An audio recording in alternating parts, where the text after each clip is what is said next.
All right, good morning and welcome to the Monday morning edition, July 25th. Wow, the month is flying by. Edition of Sidelines. Rob Brown broadcasting this morning live from the Red River Ford Toyota in Wynne, Arkansas. We are broadcasting here. They've got the right now, if you're looking to trade in your car, truck, or SUV, best deals in 20 years, get over here to Wynne, Arkansas. You will be shocked at the inventory. If they don't have it, they'll go find it. Fords, Toyotas, brand new cars, trucks, and SUVs.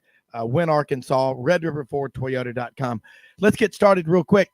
Talk with Eddie Murphy. I've known Eddie since I was in kindergarten. And Eddie, we talked Saturday just briefly in just a couple of minutes here this morning. We'll get started. We've got Jordan Hill on deck from 24/7 Sports over in Athens talking some Georgia football. But before we do it, everybody ought to start their day working out and running.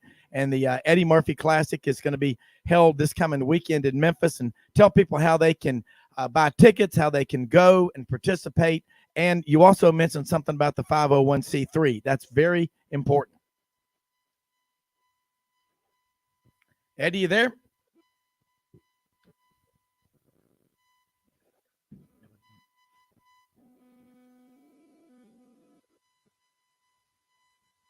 What's wrong?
All right, good morning and welcome to Monday morning edition of Sidelines. Eddie, are you there?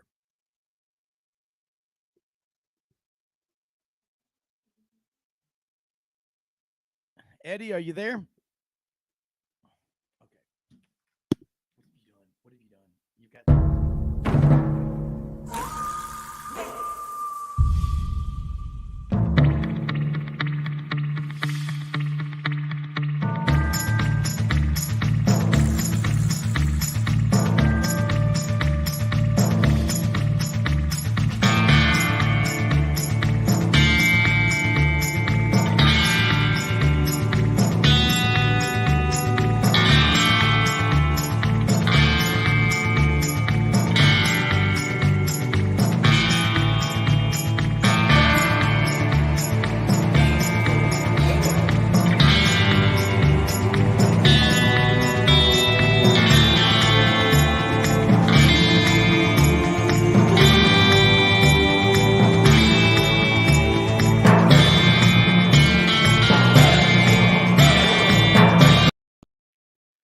All right, Jimmy and Jordan, good morning. Welcome to this Monday morning edition of Sidelines on July 25th. We're broadcasting live from Red River Ford Toyota over in Wynne, Arkansas. And big week last week. We were over in Atlanta for SEC Media Days. And Jordan, did you think that you could ever learn so much in such a short period of time with what's going on over there?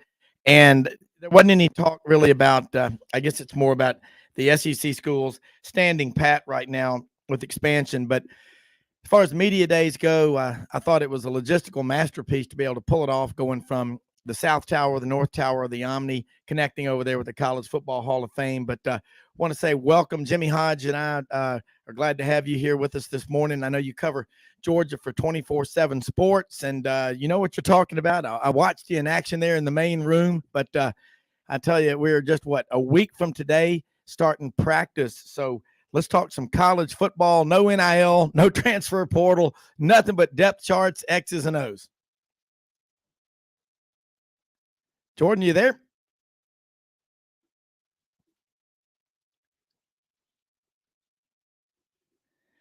All right. Jordan, can you hear me?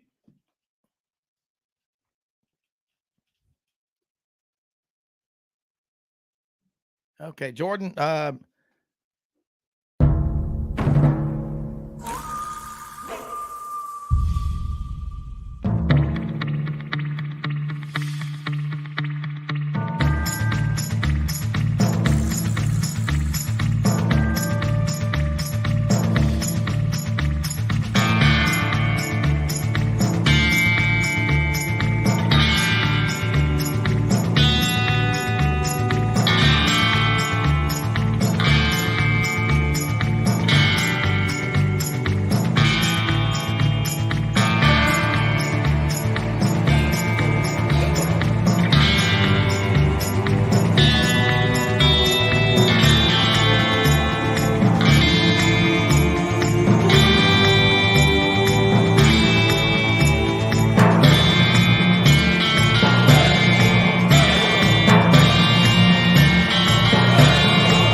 All right. We good? Yeah, that music's that's that podcast music.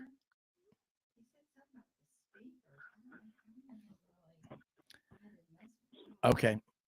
Are we on?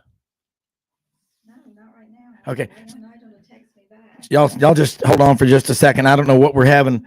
We got back from Atlanta last night, and holy cow, Jordan, we'll be right with you. Every now and then we done.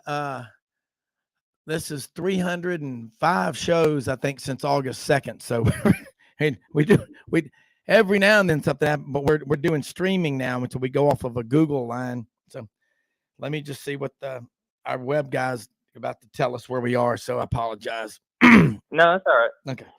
Now, do you live in Athens, don't you? Yeah, I do. Okay. All right.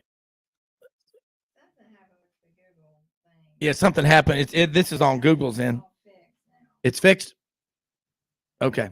Yeah, I knew something wasn't right because I could not hear y'all, and I was doing everything. I do this every day. And everything? Do what? Yeah. Everything's okay? Yeah, everything's good on this end. Yeah, we're good. Can we launch? Just act like nothing happened. Nigel,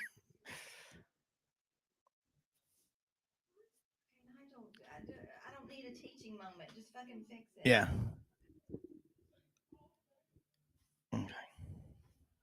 But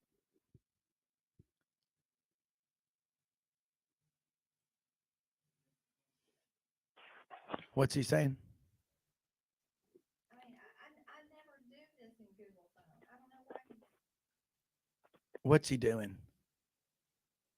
Making sure I fucking Okay. get it. Okay, so I can start. Okay, go ahead.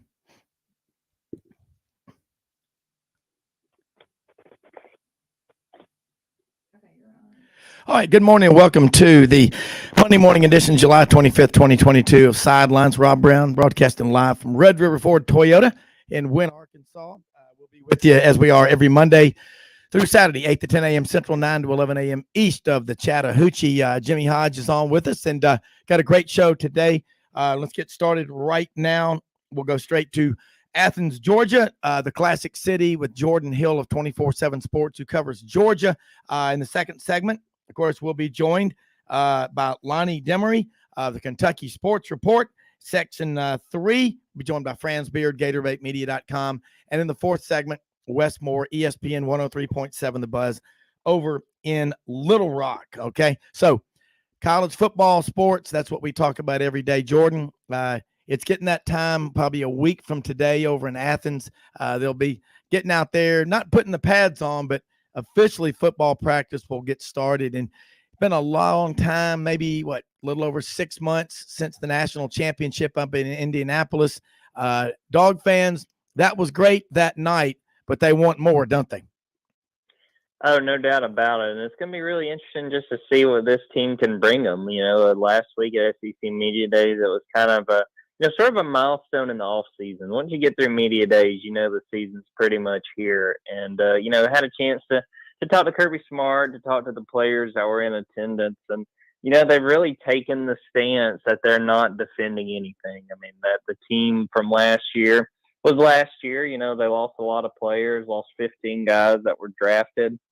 They see a chance for this to be a whole new team, but with similar goals. And, I talked to a lot of people about that. I really feel like this team is capable of making a run. The defense won't be quite as good, obviously, as it was last year, but the schedule sets up really well for Georgia. I think they have a chance to put together another double-digit win season.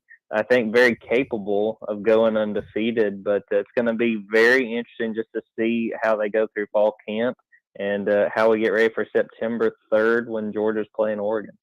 How quickly, when Dan Lanning accepted that job at Oregon, you think Kirby Smart and the Georgia coaches changed everything about the defense? And I think a lot of people say, oh, he'll know what Georgia's going to do, but Kirby Smart and Will Muschamp and that staff a lot smarter than that. Big game, though, going to open up Chick-fil-A Kickoff Classic. Atlanta and Birmingham know how to do it when it comes to kicking off the college football season. What do you expect Georgia to look like? You got Stetson Bennett back defending, national champion quarterback. Yet, there are people that are saying, hey, we got these 4 stars and 5 stars in the quarterback room. What about them? Well, you're playing your best quarterback. And if you ain't figured that out by now, you don't know football. But you got a lot of players to replace. 15 guys drafted, 5 in the first round off of your defense. But Georgia, like Alabama, they're not really recruiting as much as they're choosing, are they? Yeah, the thing that I kind of go back to is reloading and not rebuilding. I mean, that's sort of the nature of what Georgia is at right now because of how well they've recruited year after year. And, it's going to be really interesting because they have a few guys back. Nolan Smith at outside linebacker, he was one of the players that was there in Atlanta last week. Christopher Smith, one of the safeties. Keely Ringo, the cornerback who had that pick 6 in the national title game. They've got talent back, but they have a lot of guys that have to step up. Defensive tackle Jalen Carter, a guy who played well, but will have to take on a much bigger role with guys like Jordan Davis and Devontae Wyatt off to the NFL. Jamon Demas-Johnson, that's a guy really during the spring, one of the inside linebackers who I really think we heard more about than any other player. I mean, people were just singing his praises. So it's going to be a test.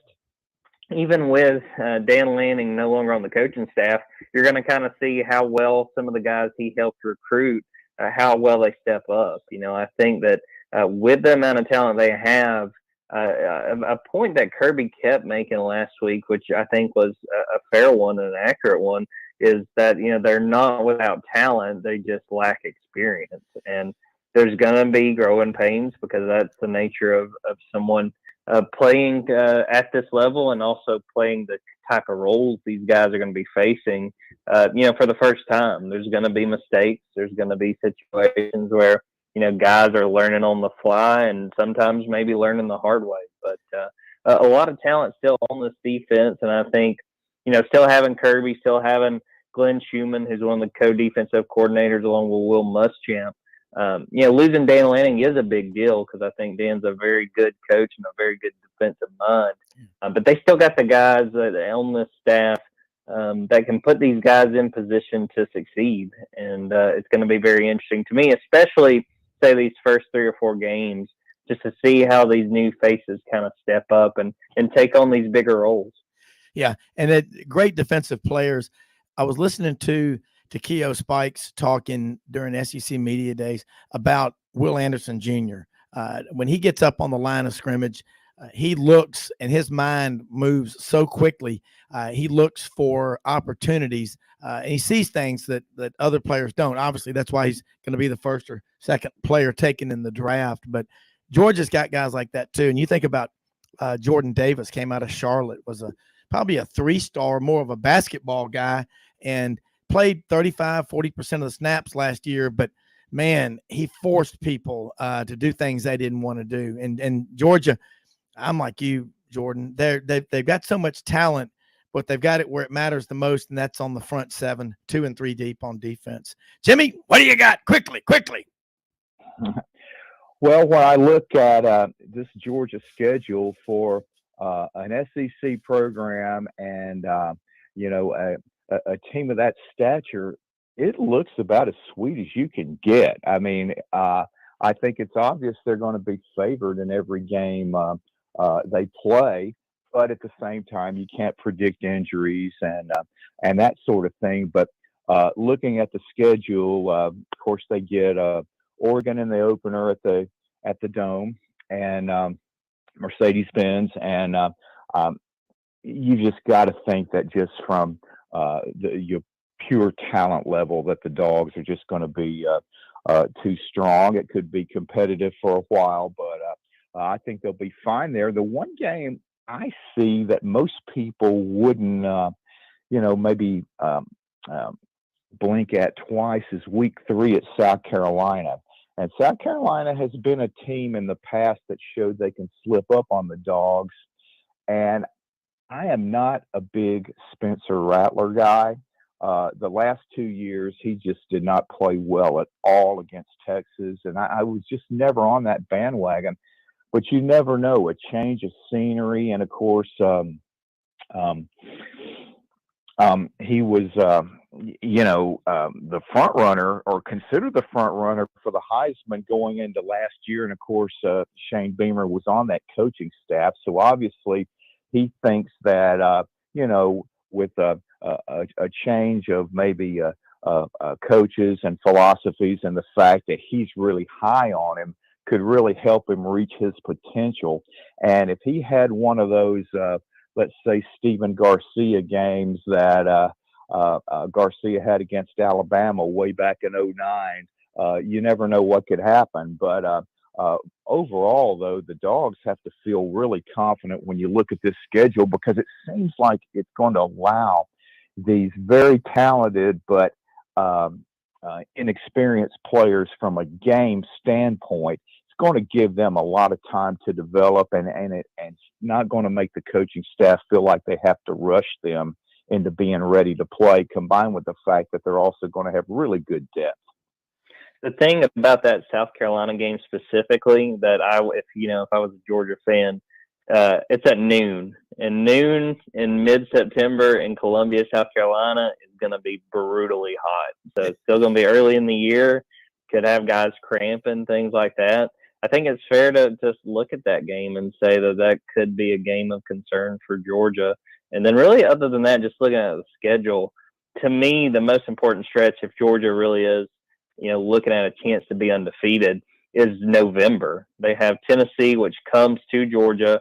At Mississippi State, I kind of think is the most likely upset game of the year for Georgia, just with the air raid and I think last year Mississippi State beat 3 ranked teams. So, I mean, it's not unheard of for Mike Leach to, get his offense going at the right time to beat a really good team. And then the next week's at Kentucky. I mean, I really feel like Tennessee and Kentucky have the best shot at finishing second in the East.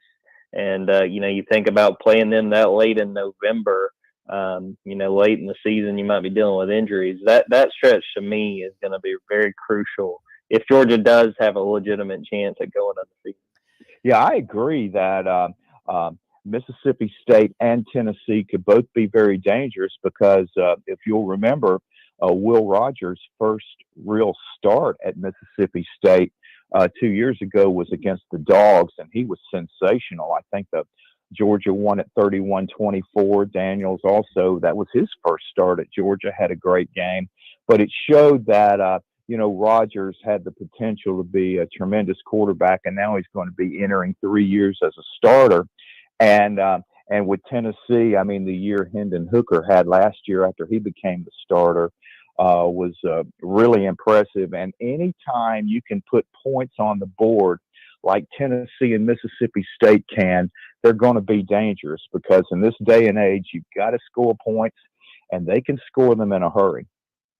No doubt about it. I mean, I think those two teams, I still think Georgia's kind of a tier ahead of them, but I think both of those teams have a legitimate chance at 9, maybe even 10 wins if things break the right way. And I really like both those quarterbacks, Hendon Hooker and then Will Levis at Kentucky. I think those guys are really talented guys. And you get down the stretch of the season, you think, too, specifically, that Tennessee game is coming off of playing in Jacksonville. And, I think Florida is rebuilding. But I've seen a lot of crazy things happen in games in Jacksonville where you go down there and say, well, it's clear Florida's going to win. Well, then all of a sudden Georgia finds a way to, and then, well, it's clear, I think about Muschamp last year at Florida. It was like, oh, this is going to be a walk in the park for Georgia. And then Florida came out and basically blew the doors off Georgia. So you just never know what's going to happen, coming out of that game. And then all of a sudden you got to turn around and play a team who by that point may really be a threat as far as winning the East. Look, Jordan, you think about life in the SEC East. Florida, they're trying to get their momentum back. Billy Napier's in his first year, and it typically takes about 15, 18 months for you to really put your, handprints on a program. Tennessee, year 2 under Josh Heupel. The school that I think on paper, Kentucky, they look like they're, closest to being ready because they've got their starting quarterback. So does Tennessee. I get that. And Anthony Richardson's going to be an impact player at Florida. But think about that game. I think it's coming up October 18th up in Lexington. Georgia will travel to Kentucky. Last year, I was over in Athens for that game. I got to go visit with Lauren Smith in the pregame show and was all over campus the day of the game against Georgia. And Georgia really dominated that game, but Kentucky never quit. And that'll carry over into this season. Are you concerned about Kentucky being better than they were last year? Or is it, this is Kentucky. They won 10 games twice in the last 4 years. That's as good as they're going to get, what we saw last year. Yeah, I think it's going to be something close to that. I mean, the fact that they were able to get double-digit wins, which I think Mark Stoops – I don't think Mark Stoops gets enough credit for the job he's done there because, the consistency they've had really other than 2020 when nothing was consistent anywhere in college football and Kentucky, like everyone else, had to play an all-SEC regular schedule. But I think they'll be really good. I think losing – Liam Cohen, the offensive coordinator who went to the Rams, I think that is significant, even though they did, I think, make a very good hire in hiring the 49ers quarterbacks coach to step in and replace him. I think they'll be really good. I mean, to have Will Levis back and Chris Rodriguez back as well, the running back, I think they'll be really talented. I still, again, kind of not convinced they're going to be quite good enough to maybe win the East, to maybe upend Georgia. But I mean, the fact that game's going to be in Lexington, especially late in the year, you think about if things break the right way for Kentucky, I mean, that could be a very meaningful game. And you think about that being a meaningful game, it should be a very good atmosphere in Kroger Field. That should be a situation where Kentucky's able to bring in a lot of fans and really try to make the environment matter and try to affect Georgia. So I think it's legitimate to look at that game and say that it could be something that Georgia's got to be concerned with. But still, I still kind of think that Kentucky's about where they are last year. I'm not really expecting a huge step forward. Maybe able to see that out of Will Levis and see him kind of build on what's been a good bit of hype this offseason. People seen him as a potential first-round pick. But I think still, I would still think that Georgia is able to get that job done when it all comes to time to kick it off. Yeah, there's just everybody's going to be coming after you when you're the defending national champion. But you're right, Georgia's that happened, and within what's the 24-hour rule Nick Saban goes by. Kirby Smart probably does something similar. But Jordan, we'll get you back on here again next week if you can, because sorry about a few technical issues there at the beginning. You really know Georgia football. You know, you're really good. Tell people how they can follow you. And again, we're ready to get you back. I appreciate that, Rob. Yeah, so I work for Dogs247, so it's dogs247.com, and you can also check me out on Twitter at Jordan Davis Hill, and then our Twitter for Dogs247 is at Dogs247. So talking all the stuff, getting ready for the season, and just getting ready for fall camp to get here and see the guys back out there getting ready to play on Saturdays. Hey, there's all kinds of fads out there, but no NIL, no portal. It's all football. Man, let me tell you how much this has been a hell of a segment. Okay, Jordan, thanks so much. We're going to take a quick break. Be right back with more Sidelines on this Monday morning, July 25th. It's going to be a great day, folks, and you're going to learn a lot after this break.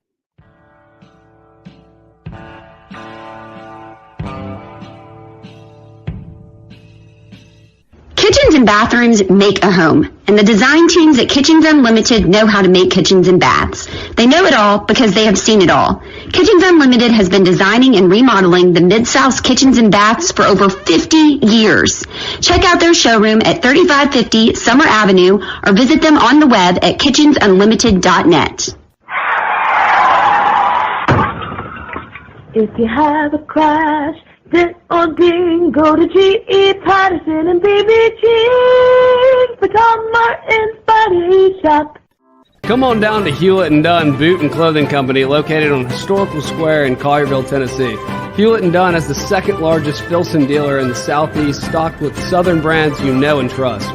And a new inventory arriving all the time. Do yourself or someone you know and love a favor and visit this store. Open Monday through Saturday, 10 a.m. to 5 p.m. Red River Ford and Toyota, located in Wynne, Arkansas. If you're in the market for a new or used car, truck, or SUV, call, go online, or drop by and see them. Located 45 minutes from Memphis, go off the 4-city exit on I-40 and go north about 15 minutes on Highway 1. Easy to work with and still believe in customer service. If you live out of town, they will deliver your vehicle to you. RedRiverFordToyota.com. Just see what they can do. As an agricultural producer, no matter where you farm, minimum tillage is a primary concern each and every season. At House Industries in Cherry Valley, Arkansas, we manufacture equipment to help you maximize efficiency when planting and watering a crop. Pieces like the pulverizer, bedder roller, 3-bar do-all, and bed conditioner assist you in optimizing seedbed preparation and ultimately your bottom line. Visit HouseIndustriesInc.com to locate the dealer nearest you. House Industries, breaking ground. Sidelines with Rob Brown. Talk sporty to me.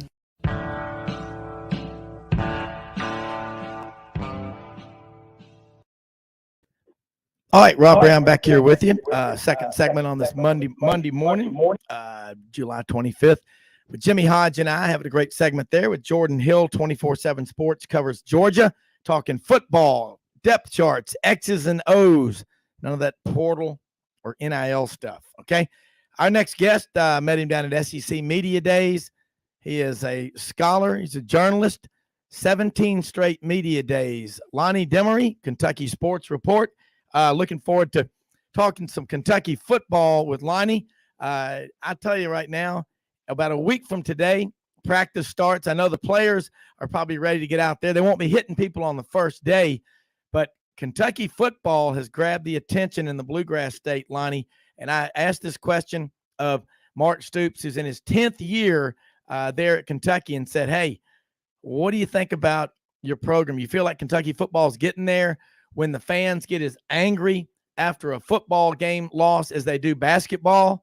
I mean, is that a sign of progress? And I'm just curious, Lonnie, Demaree, the Kentucky Sports Report, you see any truth in that? Yeah, I could see a measure of truth in that, and especially one particular team, and that being Tennessee. But they thought the fan base up there felt very strongly after having beat Tennessee down there last time. It was in Knoxville, 31-7, something like that. They thought that Tennessee coming to Kroger Field, that they should have taken Tennessee down, but Tennessee came in. Coach Heupel came in with that tempo offense, and I don't think very many teams were ready for that. And I know Kentucky wasn't, and so they were kind of knocked back on their heels early in the game. Still only lost by, I think it was one point. That was on the pick six. They had pick six throughout the game. And generally speaking, when you have a pick six, when an offense has a pick six against your defense, generally speaking, you're going to lose. Yeah. So, and I think that was the difference in that ball game. But overall, back to your original question, I kind of think that the fans are probably more fired up, or it's not probably for sure, they're more fired up about this Kentucky football team than they have been in a long, long time. Well, I think the expectations are pretty high now. Yeah, Will Levis, I got to ask him a few questions. The same thing at Kentucky, and he's back. I mean, that you got a guy like Will Levis who's very likely going to be a first-round pick, and the way Mark Stoops. I mean, this is his culture. You've got all these players are his, and these kids have grown up. They watched Kentucky win 10 games twice in the last 4 years. Lonnie, right. When you look around you, you know, the Kentuckiana, that Big Ten shadow is all around Kentucky. So you're telling these kids, hey, you don't want to play in the Big Ten, come play in the SEC. In the last 50 years, the SEC's won 19 national championships. The Big Ten, 2.5. Why say no when it's so easy to say yes to the Big Blue Nation? That tends to be something that the teams, that the players, rather than the Midwest, up around the Big Ten area, a lot of them, not all of them, but a lot of them look at the opportunity to play in the Southeast Conference, which is the mega conference in the country.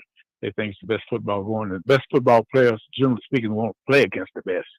So that's been one staple in terms of Kentucky's recruitment since Mark Stoops and Wess Moore have been here. Wess Moore, the recruiting coordinator, and they've sold that quite heavily to Tennessee. I mean, to the Ohio youngsters, and that for the most part has been one of the reasons why they have climbed the ladder in the Southeast Conference. Yet to break the glass ceiling, however, they've climbed up to where they are now. Yeah, and I mean, Mark Stoops has brought in a staff, and he's had some changes, but he seems to replace them with really good coaches. Jimmy, you know, talking here with Lonnie about Kentucky football, it's just, to me, it's expected now that they're going to win at a minimum, you know, probably 8 or 9 games. Would you agree? Well, yeah. Yeah. You told me to. No, Yeah, no, Jimmy. that's okay. Stoops has done a great job over the years in being able to really be a strong program up front on both sides of the ball, because we all know that the SEC is a line of scrimmage league, and teams aren't pushing around Kentucky like they were early in the Stoops era.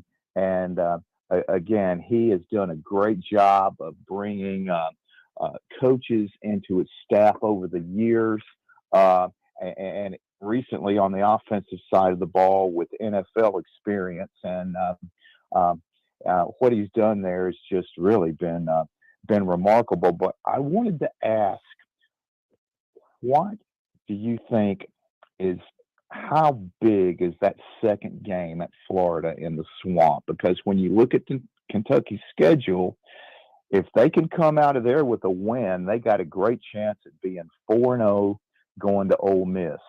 And we know Florida is in a position where, you know, they're bringing in a new coach who was very successful at Louisiana in the Sun Belt, which is now a very good league, and he's part of the Saban coaching tree.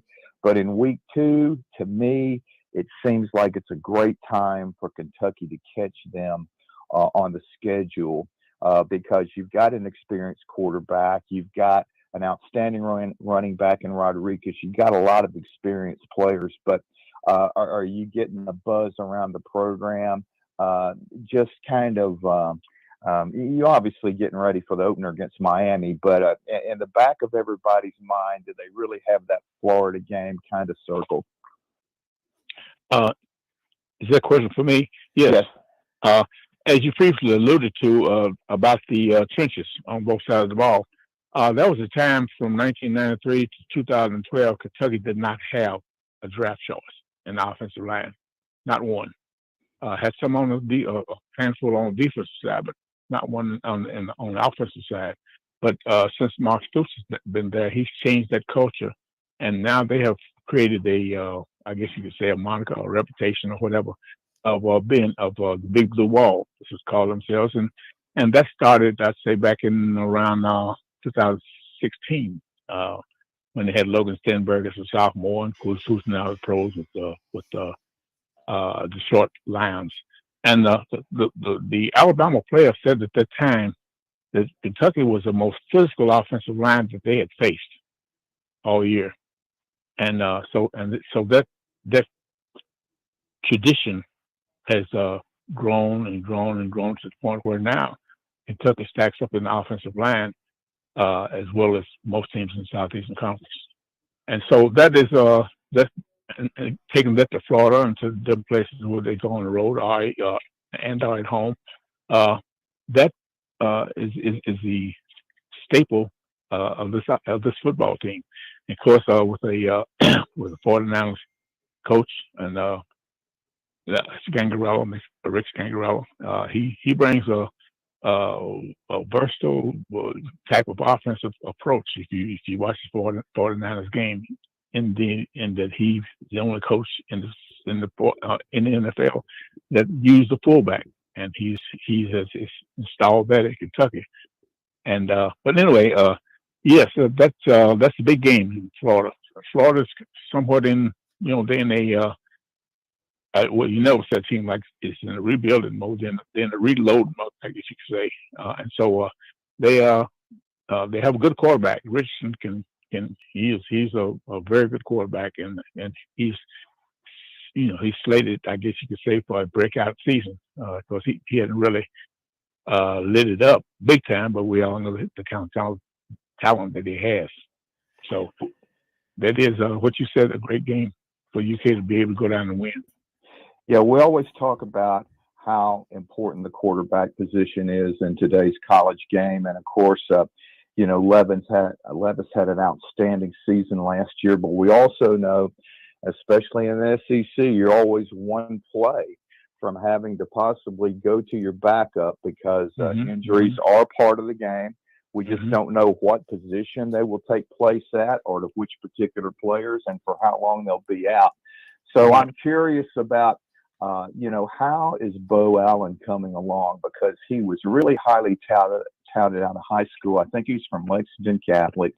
And if he had to come into a ball game, how do you think the coaching staff feels from a confidence standpoint about his progress? And then also at wide receiver, Robinson went to the NFL, and how do they look at that position? Because in this day and age, we all know that to be able to move the ball effectively, you've got to have a strong vertical passing game. Right. Bo Allen is a very solid quarterback in that he has excellent accuracy. He has the kind of feet where he can move around the pocket and extend plays, and he's relatively tough.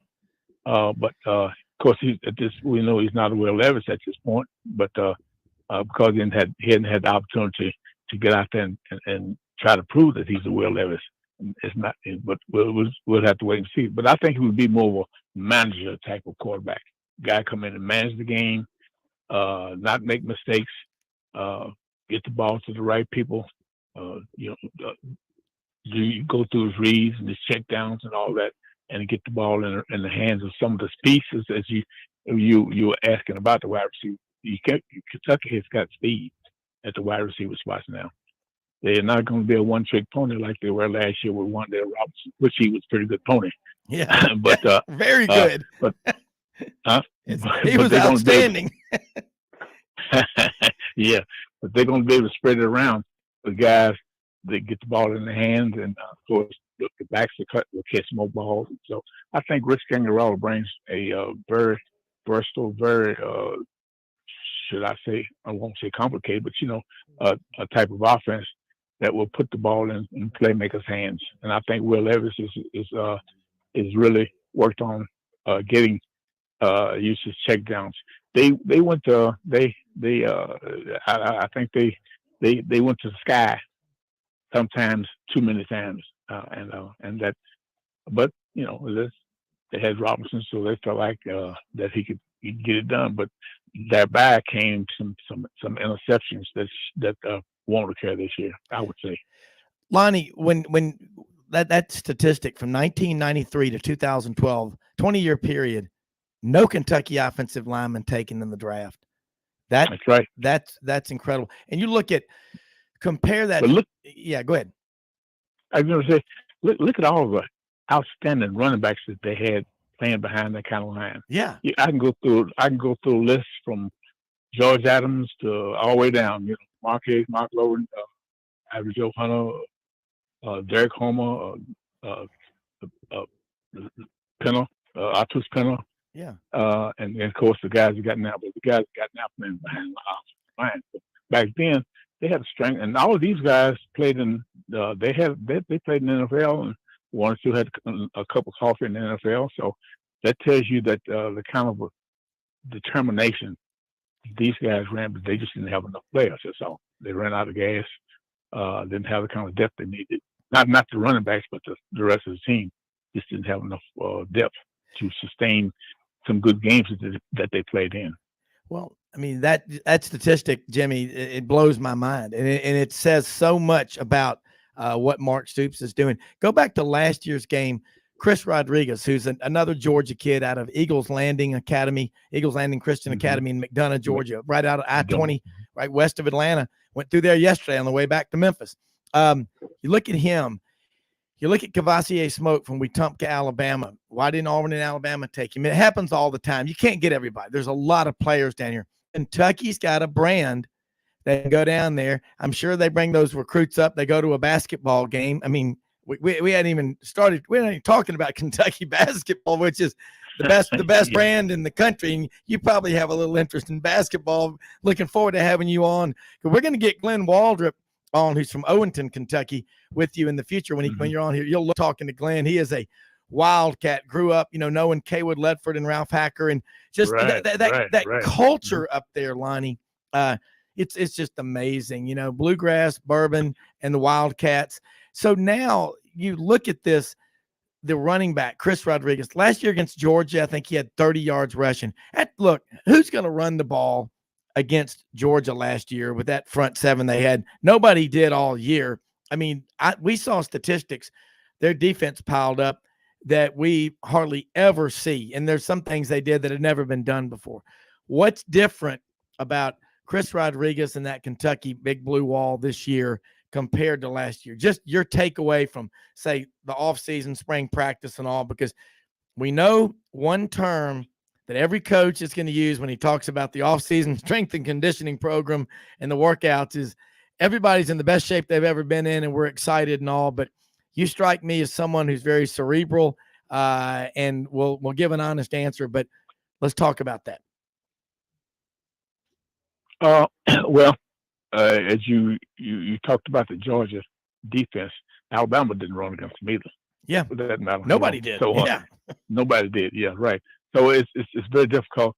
But anyway, Rodriguez has averaged over 6 yards a carry each year that he's played. That he started last year, this year, and I don't see anything different coming this year. Any different than any other year that he's toted football. The only drawback that we had with him was early last year, he had some fumbles, and they weren't fumbles that really hurt the team because they were done a couple of them were going into the end zone for a touchdown. But he got over that, and his ball security is much more secure than much better than what it was at that particular time. And so Rodriguez he's a powerful kind of guy. He's a powerhouse, and he's a guy that you have to game plan for. This particular case, if you game plan for him, you mentioned Smoke. Believe it or not, Smoke is fourth on the depth chart right now. So this tells you how deep Kentucky is at the running back spot. So they'll be all right there. I'm not concerned about that at all. I know these guys well. I watched them in high school. I followed them all the way through, and I studied. I've been around the game for a lot of years, as you might imagine. Yeah. And so I know football player when I see a football player. Yeah. And you can't have some. They start pretty well at the running back spot. So I'm not too concerned about Rodriguez. If he doesn't perform or he gets hurt or whatever, I don't think they'll be hurting too bad there at all.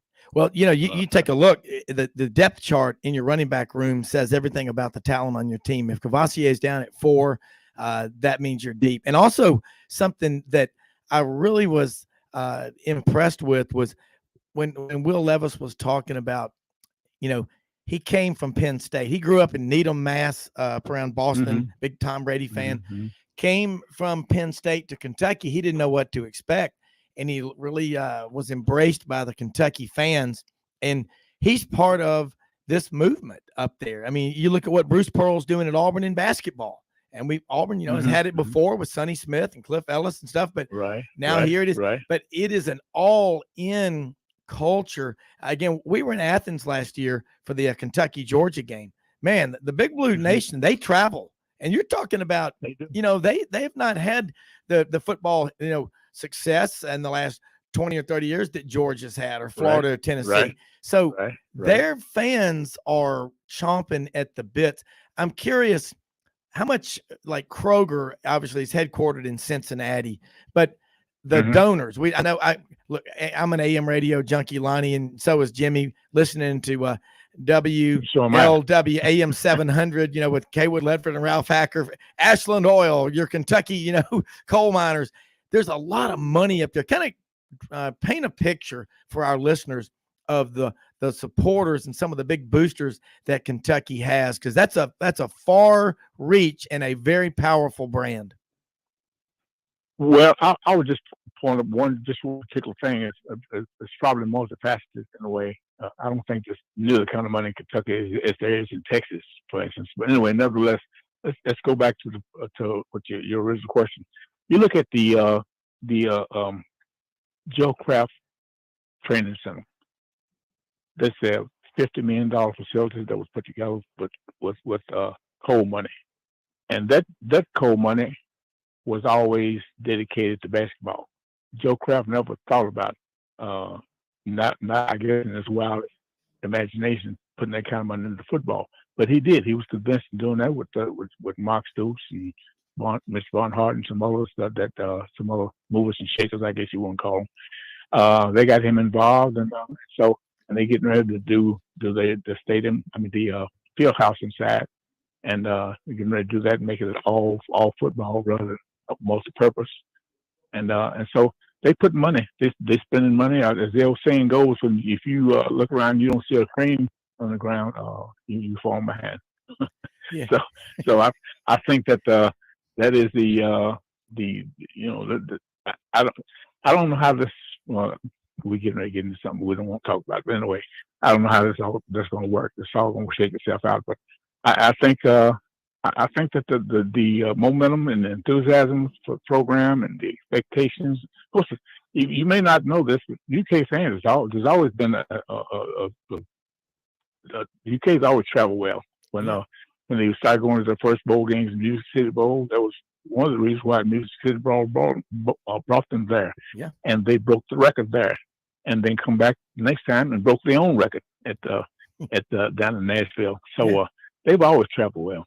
Yeah. Hey, Lonnie, I think a lot of people, it's legendary in Kentucky history when they had that 11-1 team with Fran Kersey, and I think the Kentucky fan base formed a 20-mile convoy down to Atlanta for the Peach Bowl, all the way from Lexington, And hey, if they're winning, man, that Kentucky fan base is every bit as energetic as they are following basketball. But I wanted to ask you real quickly: have you been surprised at how supportive the Kentucky administration has been of Mark Stoops and the football facilities? Because we all know that 4 or 5 years ago, the Florida people came up to Lexington to check out their football facilities because they were so impressed with them. Well, you have to. I have to give Mitch Barnhart an awful lot of credit because he knew that when he hired Mark Stoops coming from Youngstown, Ohio, and of course Stoops bringing along with him Vince Morrow, who's known in Northern Ohio, Central Ohio, Southern Ohio, and all the coaches respect him and trust him. I think when he brought him in, having that kind of football culture, that he felt like that if Mark Stoops couldn't get it done, couldn't anyone get it done. And so he bought in to keep Mark Stoops around. And for that, of course, like in other situations, you have a road bump every once in a while, and Mark Stoops had a couple of road bumps like in other coaches, but he stuck with him, and Mark, I guess 2015 on, things started building, and I think Barnhart was very wise in doing what he did and keeping him around, which wouldn't have happened in most other programs because, I say programs with tradition. 3 years, you get 3 years, and if you don't get it done in 3 years, 9 out of 10 times, they're gonna have you on the chopping block, so to speak. So I think that's what happened. And of course, like I said, they were able to get the Ohio and situation. Ohio is an extension of Kentucky as far as recruiting at that time, and so they were able to get in there because of who they hired. And UK's never been able to get in there like that. So that helped bring that program along, and now they've established pipelines in Detroit, and they're down in Alabama now, Georgia, and different places. Establishing pipelines. So, yeah. Hey, no, Lonnie, I was going to ask you: are Trinity and St. Xavier still producing the type of players they've had in the past in Louisville? And I think Highland Heights is one of the big dogs on the Kentucky side of Cincinnati. There are the Wildcats doing well there when Kentucky has a really good crop of high school prospects? I don't want to be disparaging in any way, shape, form, fashion. But Trinity is an excellent football program, and they put out good players from time to time. They don't. It kind of like Moeller to some degree, kind of like Moeller. Coach Moeller put out a lot of players too. But if you look at the pros, they didn't have a whole lot of guys circulating around in the pros from Moeller. And same thing with Trinity. St. X is falling off to some degree. They're still a good program, but they're not as strong as they once were. And but they still pretty strong. So I don't. Both are good. Who are the powerhouses now in the state of Kentucky, high school wise? Right here in my hometown. Okay. Lexington, Kentucky. Lexington's got. I'm a product of the what they call the old Douglas High School. Now you got the Frederick Douglass High School, which is a new high school, and they're putting out a lot of good football players. You're starting to see some. You'll see some of them this year. You got a young man that's going to be a starter, but named Dane Key. His dad played in the UK. He's a wide receiver, 6'3", very cerebral, he's like a sponge. He's a very hard worker, good kid. He won't give you any problem on off the field, and you'll see his talent. You got another one named Nikhil Crowder, who's a burner, and you'll see him this year coming out of Douglas. They got a offensive tackle. He's a lineman. I put it in. His name is Jagger Burton, and I saw him run 2-point conversions. That's how good he was. You don't see linemen run 2-point conversions very often. But anyway, nevertheless, Douglas is putting out a lot of players now. Well, you think about the state of Kentucky. We're about out of time, but that you got a lot of the big Catholic schools up there as well, and they're going in. The Cats are to the surrounding states and doing very well. They come down to Memphis. They go into Alabama and Georgia and Florida. But, 2 10-win seasons in the last 4 years. The one thing that you see and hear in everything Mark Stoops says is they're doing it his way, that culture. And Mark Stoops' mother, after his first win this year, he's going to break Coach Bryant's record for most wins at Kentucky. It's the longest anyone's ever coached there is 10 years. But Bob Stoops is the winningest coach at Oklahoma, and Mark will be the winningest coach at Kentucky. How many moms can go to bed at night and say, my boys have done pretty well? That's good. She told Vince Morris, said, you take care of my son. Yeah. They both come out of Youngstown. Yeah. Cardinal, what was Cardinal Mooney? Yeah. I've been to that facility, and it's really nice. They've got a great history there, great history of coaches. Yeah. In Youngstown. Also, when you think of some past stars in Kentucky high school football, I mean, Alabama had Damian Harris from 3 or 4 years ago, Sean Alexander, Florence, Boone County, Diedrich from Elizabethtown. So Kentucky's produced a lot of players over the years. The Braun brothers were Tim all Couch quarterbacks. Tim Couch is from Kentucky. Absolutely, yeah. So that's why I was kind of interested, to see if they were.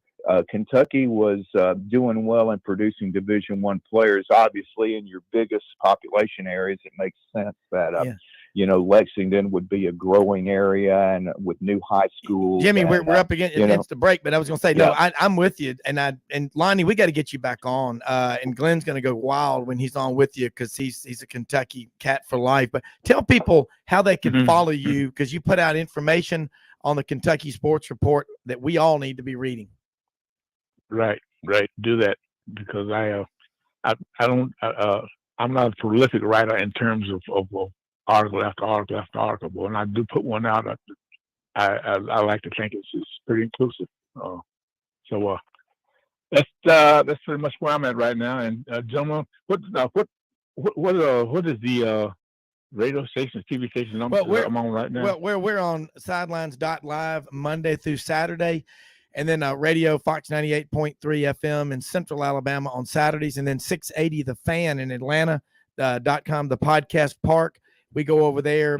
We're on their podcast park, all 6 shows every week. So, you go there, they're expecting over 4.3 million visitors on that site this year.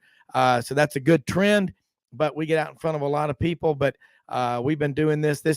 We started this 6-day-a-week format last year, August 2nd. And I think this is our 305th show since then. So in a little less than a year, we've done over 300 shows. Some people will say they do podcasts and they do them every 6 weeks or every month, whatever. We're doing 6 a week.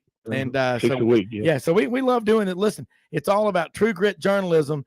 And Lonnie, you damn sure know football. I can't imagine what it's going to be like when we get into basketball with you. But it's been a great conversation. And looking forward to having you on here again next week. And I really appreciate your time, okay? I'm glad to be on with you. All right, thanks so much. Let's take a break. We'll be right back with Franz Beard, GatorBaitMedia.com for hour number 2 on this Monday, July 25th.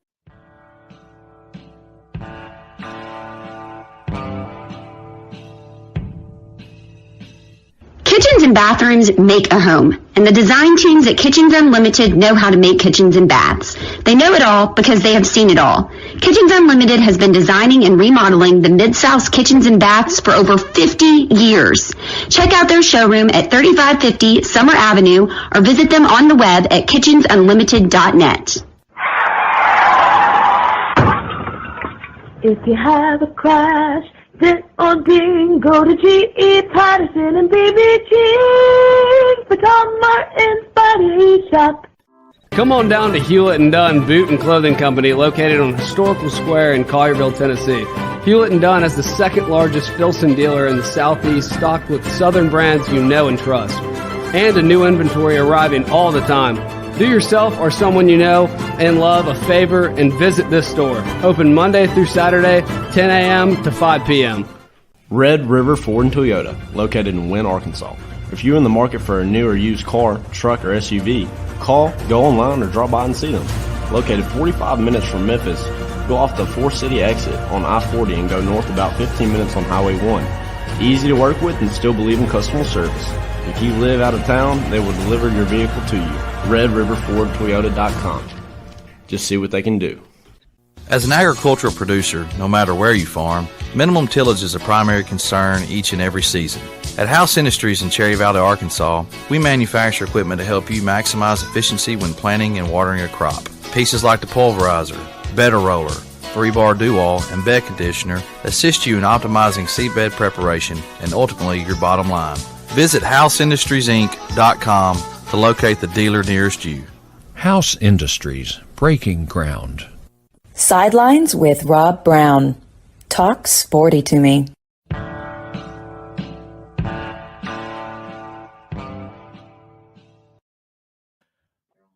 Okay, Rob Brown here with you on this Monday morning, July 25th, 2022. Sidelines.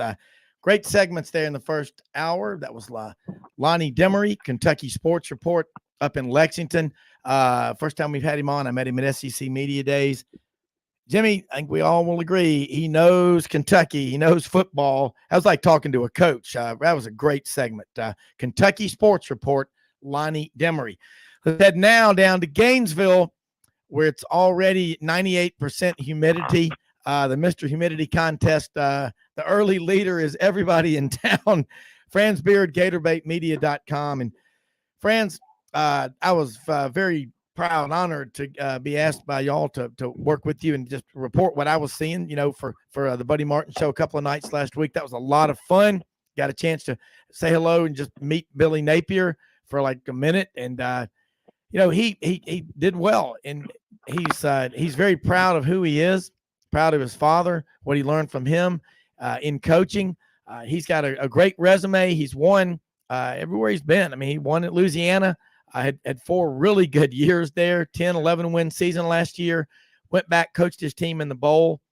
And now he got to go to SEC Media Days where everybody's excited. Everybody's had a great offseason. Everybody's had a great strength and conditioning, and everything's exciting and great and great and exciting and exciting and great. And Franz Beard, how excited are you? A week from today, we're going to strap it up.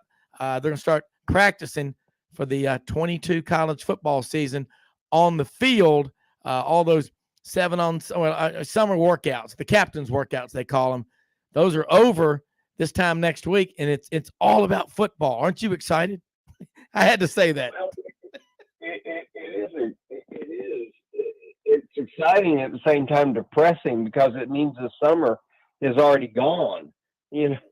I mean, where did it go? Goodness, I keep looking back and wondering what happened to the time. It used to be that the summer was fun, and now it's, it just, I don't know, maybe I'm just getting older, but it's going by in a hurry. But I am excited about football, no question about that. And I'm really pleased with Billy Napier. And Franz, we're having trouble hearing. I don't know if you're on speakerphone or what, but no, I'm not. Okay, now here we go. This is better. I'm excited about it being football, and here's the thing that I like about him is I think he gets up there and he tells you what he likes, and he doesn't sugarcoat it, but he doesn't, he's not gonna paint too overly optimistic a picture for you, but at the same time, he's gonna tell you what he likes, and I think he gives a very, very realistic outlook for what he's expecting from the Florida Gators, and I think people are ready for realists. We had Jim McElwain get up there a few years ago and try to bamboozle us with his corn pone humor, and Will Muschamp didn't know how to talk about anything about offense. All he could say is we do a lot of nice things. And Dan Mullen, the more I look back on him, the more I think he was in outer space or something. But But this guy, I think, gives a very realistic, down-to-earth picture about what to expect here. And I think that there's a real possibility the Gators are going to be better than what everybody expects. But at the same time, you look at that schedule, and there's no question about it. There are potholes on that schedule. Well, you're going to open up with Utah in the first game. And Anthony Richardson, we've seen how talented he is. He's big. He's fast. He does a lot of things, and he does a lot of things really well. So this year, the one good thing is you mentioned Old Yeller, Jim McElwain, what he was like, and Muschamp, and Dan Mullen. The one good thing I drew up at media days was Billy Napier's last name doesn't end in the letter M, because the last three coaches, now Urban Meyer, his name last name ended in an M, and he was replaced by Muschamp. So you've had, since Urban Meyer, 3 M's. Now you've got Billy Napier. Billy Napier is only 42 years old. The thing that strikes me about him is he's very calculated in what he says. He's very, very comfortable in who he is, but I think he's taken away a lot from everybody he's coached with. And I don't think he's afraid to be different. But the one thing he is seeing now that he's at Florida is just how competitive the SEC is. Franz, what I think Florida is likely to be this year is as good as Anthony Richardson can carry the team. They're always going to have talent at Florida, but Anthony Richardson is a guy, athletically, he's in that Cam Newton category, that big and that fast. How good an arm does he have, in your opinion? How accurate? He's got the great arm, but the question has never been, does he have the arm? The question has never been, and is he fast enough or athletic enough? The question has always been, what's between his ears? Can he process the information fast enough and make the right decisions? I'll give you a good example. You got a guy up there named Bryce Young up in Tuscaloosa, who, not the biggest guy in the world. They list him at 6 feet, and I question that. He's 6 feet in his shoes, and most everybody plays in shoes last time I checked. But he's not the biggest guy in the world.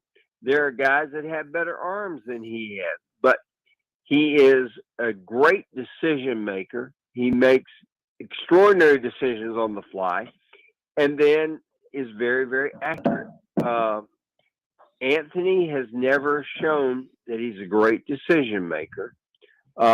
We saw last year, I don't know if you saw the South Florida game, when he's rolling to his left and with a flick of the wrist threw the ball 48 yards to Jacob Copeland, and just an amazing throw, particularly when you consider he was on the move, throwing to his left and across his body, and boom, the ball is there.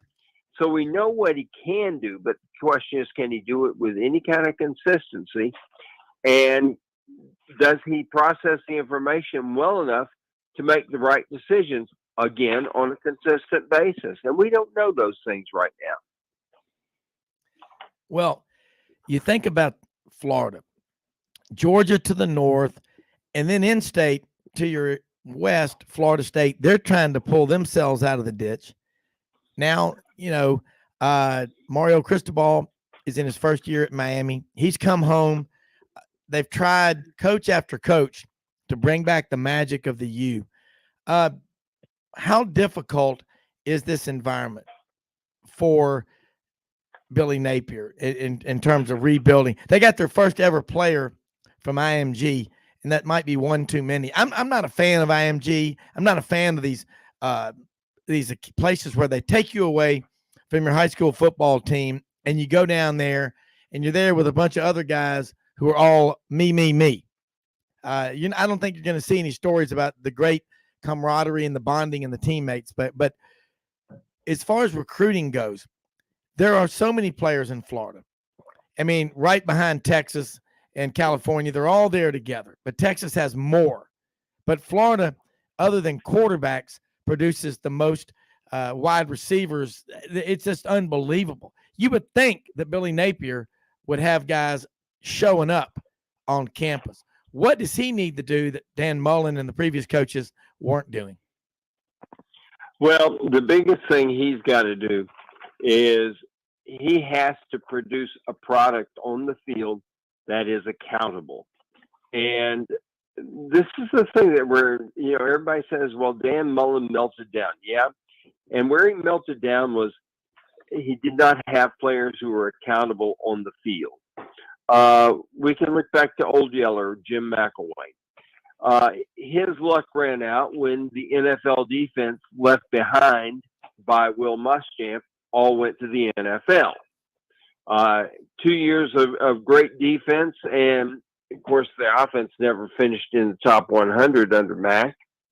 But 2 years of great defense, and then all of a sudden the bottom falls out, and he is suddenly the one that has to be held accountable, and he couldn't do it.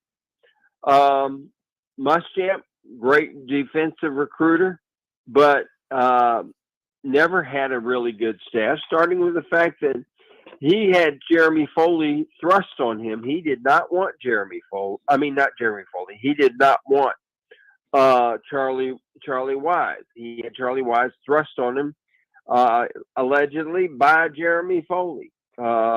People who I know, who I trust, say that Will did not want Charlie Wise at all, but had him thrust on him and was told this is who you'll be with your offense.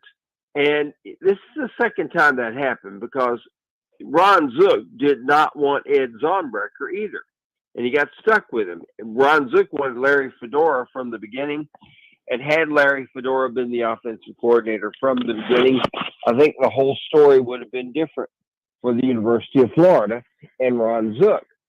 But as we know, 3 seasons after following Spurrier, and he was gone. So we've had all these issues every single year with every coach since Urban Meyer. And I think Florida fans really feel like, when are we going to catch a break from all this stuff? And rightfully so. When are you going to catch a break? When will the Gators finally have their opportunity to be back in, to be in the sun once more? And Rob, I just get a feeling about this guy. I know it's still early in the game and all this other stuff, but I just have this very distinct feeling that we've kind of caught lightning in a bottle with Billy Napier. I don't know what your thoughts are, but I think that Florida has finally found somebody who's going to be the consistent answer that we haven't had. Well, if anything, he seems like he's not trying to rush, and he's not running around with his hair on fire. But I mean, we won't know. That first game against Utah, Utah's coming in there. They're good. I mean, I got people texting the phone. They're right. Utah's a very good team. But I think long-term, he's a guy. I know the year before we knew who Brian Harsin was, I was hoping Auburn would sign him. I absolutely did. And that doesn't mean he's a great coach, but I'm pretty good at picking coaches like you and Jimmy are.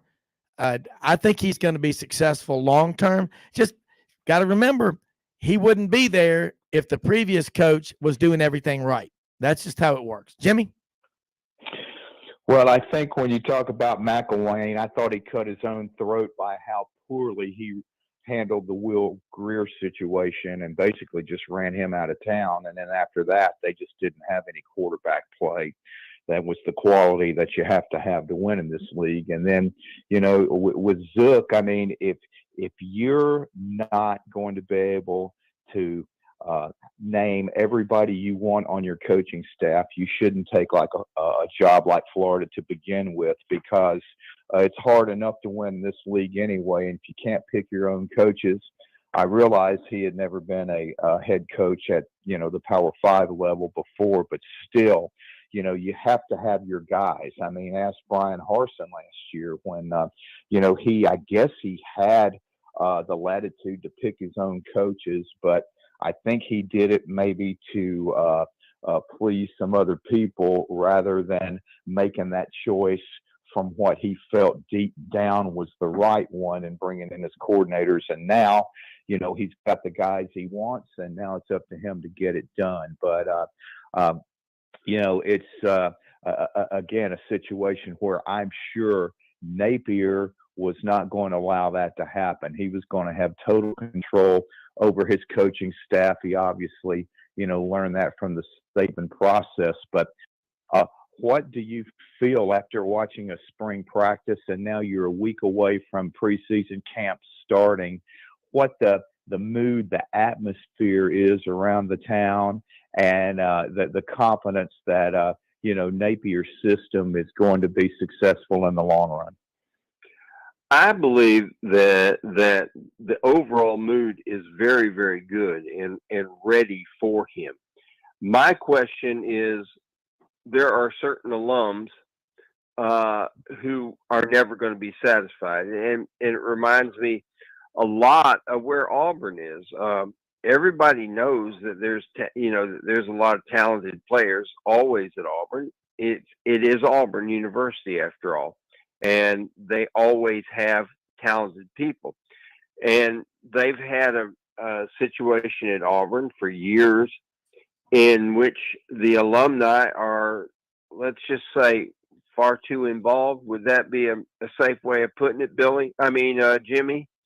I would say I'd say they're the east of the Mississippi version of Texas. Well, I like that. I like your description there. Do I have your permission to use that this week when I start writing again? I've got COVID right now, so you're free to do that. Thank you so much. I hope you get better, Franz, too. By the way, I mean this. Yeah. Well, nobody hopes me to get better more than I do. Yes, exactly. Here's the thing that I've seen from our fan base so far, and the emphasis on so far is, I think that everybody is impressed with the fact that when we watch him come to the podium for any press conference, and I'm sure you guys saw him do this there in Atlanta. You notice he brings note cards with him. He knows what he's looking to say.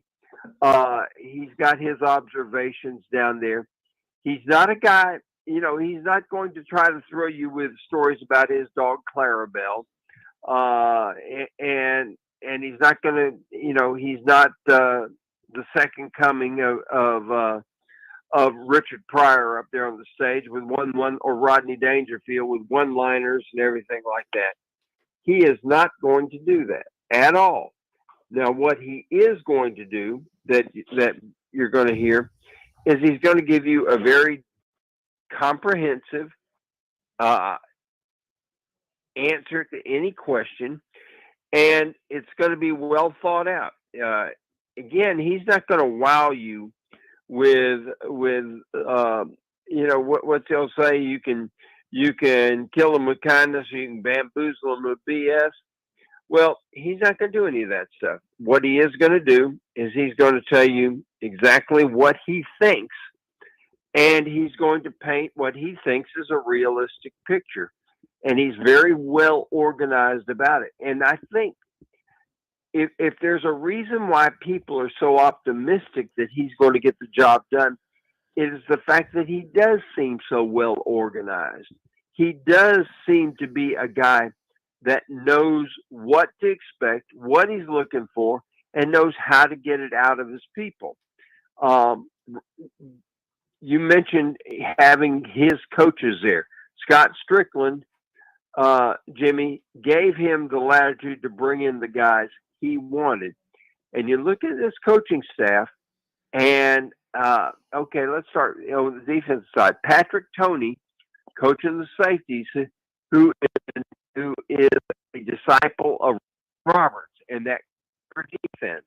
Yeah. And that creeper defense is very, very, very effective. It's what Ron Roberts took with him over to Baylor. Dave Aranda is a longtime Ron Roberts disciple on that. It's a very, very cool defense as far as what you're going to get as far as bringing people from angles and places that nobody expects. You get this guy. He runs the creeper defense. Then you get from Rob Sale coming in there from the NFL as well. You wind up with a coaching staff that's got you wind up with a coaching staff that's got all these people who are I believe very well integrated, very, very much on the same page when it comes to what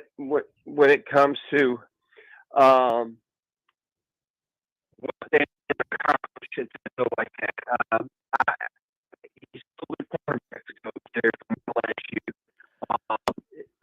Sean Spence coming in there to coach his linebackers.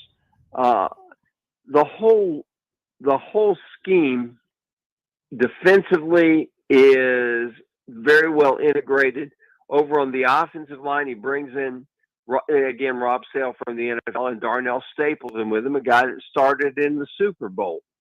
So the offensive line play is going to be vastly better than it has ever been. But everything about this staff, Kerry Colbert coming in from Southern Cal, for example, everything about this staff is an upgrade from what we had. Just, we can talk all we want to about Dan Mullen being a quarterback whisperer, but last year Dan Mullen's quarterback threw more interceptions than anybody in college football, and that was Emory Jones. Threw 14 interceptions, 19 touchdowns, but 14 interceptions. No other quarterback in Division I threw that many interceptions. Yeah. So it's a total change of atmosphere. Everything about this atmosphere, everything about this staff, everything about the way things are being done points to one thing, and that is real progress and optimism. And I don't think it's unbridled optimism. I don't think there's anybody out there saying, boy, we're going to win it all. We're going to go 12-0. But I think everybody's saying we're at least 2 or 3 wins better than we were last year. Well, Franz, those are great points. And everybody gets excited about the new coach coming in. And you can look at it, talk to anybody internally that's within a football program, strength and conditioning coach, equipment director, whatever. They'll tell you it typically takes about a year for you to figure out what a new coach is going to do. And Florida, Anthony Richardson, athletically, I mean, he looks really good. Now, we're not going to know until the Utah game how he handles being the starter. I mean, he did go to SEC Media Days. I hope he has better success than Jeremy Johnson did. Gus took him to Media Days in 2015 before the season, before he'd ever started a game, although he did start the Western Carolina game October 5th of 2013 that Auburn won 52-13. But that didn't, so what? I mean, now what? No, this is the real thing for Anthony Richardson. And we saw what he did last year. I think the last time he had a lot of snaps was against South Florida last year. But I'm with you just from an organizational standpoint. Bringing in Billy Napier, that's an improvement. And Dan Mullen, I mean, there are people that always they won't shut up. They just talk and talk and talk. They want you to know how smart they are, and they want you to know they're the smartest person in the room, or they want you to think that. And that seems to be what happened with Dan Mullen. And it probably drove recruits away. I mean, it'll drive listeners away. If he does a show like that, you just got to be honest. But, if someone asks you what time it is, you don't need to tell them how the watch was made and what kind of, materials there are on there. I think that's what hurt Dan Mullen. The opposite is true with Billy Napier. Man, you ask Billy Napier a question, and he looks right at you, and he's not trying to make some other point, or he doesn't have some agenda. He is who he is. And I go back to, he's very proud that he's from a working class, background in textile mill country up in South Carolina. He's coached under Dabo, coached under Nick Saban. He's learned a lot. He's probably learned a lot from Nick Saban. I think that the organization, look at the number of football people he's brought in on his staff. Look, everybody has money, but not everybody has a vision and a plan and follows through.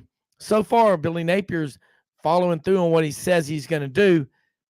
It may take a couple of years for the recruits to come in before Florida can seriously challenge Georgia, but they ought to win, I would say, 7 or 8 games this year just off the roster that they have right now, Franz. That's just how it. I think that's realistic, and I think like I said, you look at last year. They should have won the Alabama game. They blew the ball game. They really did, and it was undisciplined mistakes that blew the ball game. Yeah, they blew the Kentucky game 2 weeks later. 15 penalties in that game, and just all sorts of stupid stuff that happened in that ball game. They blew ball games. They lost 3 ball games that were very winnable ball games last year, and you look at that. They a team that finishes 6-6 in the regular season, that should have been no worse than 9-3. So if you just correct the mistakes you made the year before, now I realize it's a brand new season. This year has nothing to do with last year. Correct. But that being said, you still can go back on last year, look at things that happened, and say to yourself, well, if they can correct this, and this, and do it with some sort of consistency, they've got a chance to be better than they were before. And that's all you really can ask is, correct, do you have a chance to be better than you were? Yeah. And I'd say the answer is yes. Yeah, and I agree with that. And I think they're on the right track. Franz, look, we run out of time. We're up against a break, but great stuff as always. Go get some rest, man. And I appreciate you calling in. And you're going to feel better, hopefully, very, very soon. But look, we're getting that much closer. Hey, it's summer as long as it's hot, and it's hot in Parkin and Memphis and Atlanta and Gainesville, Birmingham, Baton Rouge. So it's going to be usually summer till until we say December. It's not. Yeah, that's right. That's right. Here's a proper assessment of Florida weather. Once you get above Orlando, or let's just put it this way, Florida consists of Lake Okeechobee, the top line of Lake Okeechobee, all the way up to the Lake City. Lake City, you can draw a line straight across Columbia County. Everything above Columbia County is North Georgia or Lower Alabama. Yeah. Everything below Lake Okeechobee is either Lower Michigan, Lower Ontario, or New York with palm trees. Yeah. And but here in Florida, we have weather 6 weeks of summer, 6 weeks of winter, 6 weeks of fall, 6 weeks of spring. And we have 36 weeks of summer. That's right. So we are in our 36 weeks. Yeah, absolutely. As Yogi would say, it's summer until it's not anymore. Yeah, that's like I just said. Until we say, look, you think about these games in September and October, they're still scorchers. By November, it's usually not so much. But friends, get better. We'll talk to you next week. Thanks so much for your time. GatorBaitMedia.com, the Buddy Martin Show on Facebook, Monday through Thursday night. You can catch the Iron Duke, Franz Beard with Buddy Martin and Ben Troop. You'll learn a lot. Let's take a quick break, and we'll be right back with Wess Moore, ESPN 103.7, The Buzz in the capital city, Little Rock. Herman, it's time for you to call the Hogs. We'll be right back.